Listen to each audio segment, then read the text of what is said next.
محترم ناظرین، السلام علیکم ورحمۃ اللہ وبرکاتہ۔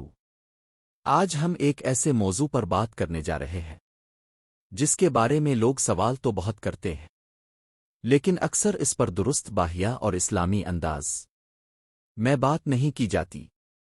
سوال یہ ہے، اللہ تعالیٰ نے عورت کی شرمگاہ کو کیوں پیدا فرمایا؟ محترم ناظرین، سب سے پہلے یہ بات سمجھ لیجئے کہ اللہ تعالیٰ کی بنائی ہوئی کوئی بھی چیز بے مقصد نہیں ہوتی۔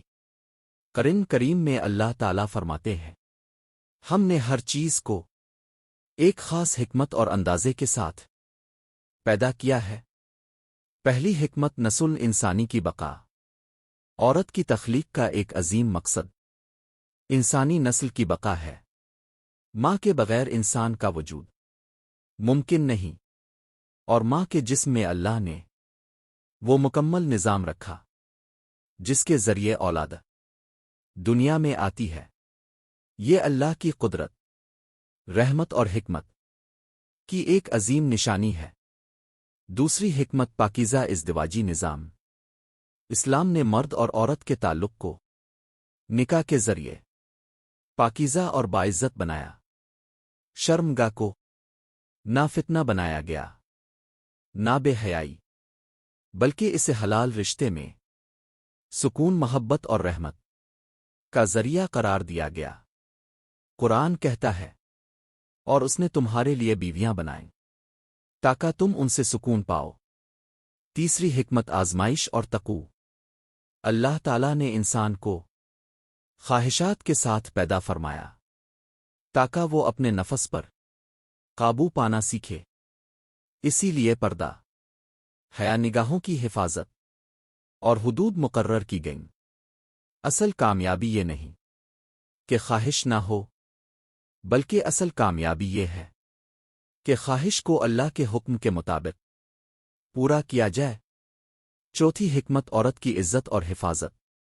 اسلام نے عورت کی شرمگاہ کو پردے کے احکام کے ذریعے خاص طور پر محفوظ بنایا۔ یہ پابندیاں عورت کو کمزور نہیں بناتیں، بلکہ اسے باعزت اور محفوظ بناتی ہیں۔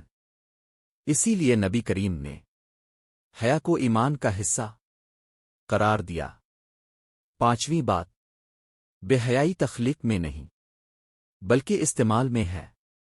محترم ناظرین، یہ بات بہت اہم ہے۔ شرمگاہ خود کوئی گناہ عیب نہیں۔ اللہ کی تخلیق پر سوال کرنا درست نہیں۔ اصل خرابی اس وقت پیدا ہوتی ہے جب اللہ کی دی ہوئی نعمت کو غلط طریقے سے استعمال کیا جائے۔ اختتامی پیغام، اسلام ہمیں جسم سے نفرت نہیں سکھاتا، بلکہ جسم کی حفاظت اور پاکیزگی سکھ۔ اگر ہم حیا، پردہ اور نکاح کے نظام کو صحیح طرح سمجھ لیں تو معاشرے کی بہت سی برائیاں خود بخود ختم ہو سکتی ہے۔